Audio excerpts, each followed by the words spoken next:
Maharap sa reklamong rape at frustrated murder ang arestadong suspect na muna'y humalay at nagtangkang pumatay sa isang bata sa Cainta, Rizal. Dati nang nakulong ang suspect ng mahigit 13 taon dahil sa ibang krimen. Narito ang report ni Bam Alegre.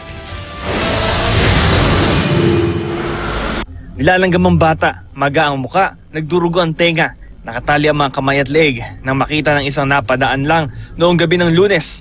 Ate, sinakal ka? Tapos ano pa ginawa sa'yo? Ni-rape ka ba? Ni-rape? Kilala mo yung nang-rape sa'yo? Ha? Mukha. Sa mukha lang? Kahapon natukoy na ng mga pulis si Pepito Tagal.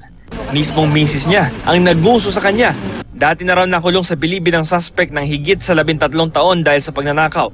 Lulong din daw siya sa droga. Bago maghating gabi, nadakip siya ng mga otoridad sa kanyang tinitirhan sa barangay San Roque, Cubao, Quezon City.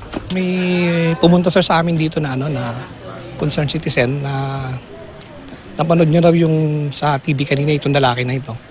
So agad-agad kami sir pumunta doon sa may tapat sa may Boni Serrano sir, 20th Avenue. Natutulog daw ang suspect sa loob ng tricycle nang maabutan ng mga BPSO. Hindi na sila nagbakasakali at buong pwersang dinamba ang suspect dahil ang hinala nila manlalaban daw siya.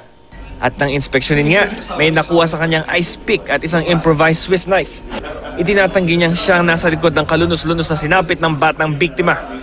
Wala akong alam sa panggagasa na yan. Hindi naman totoo yun. Baka ko na lang akong siguro tinuro nun dahil kilala ko ng barkada. Barkada ko kasi yung tatay nun, tsaka yung nanay nun. Yan ay surrenderies namin sir. Hindi na rin sir umaating yan simula nung pagkalaya. Patuloy pa rin sir na gumagamit yung tao na yan. Dinala muna sa QCPD ang suspect bago i-turn over sa Cainta Police na may hawak ng kaso. Bam Alegre, GMA News.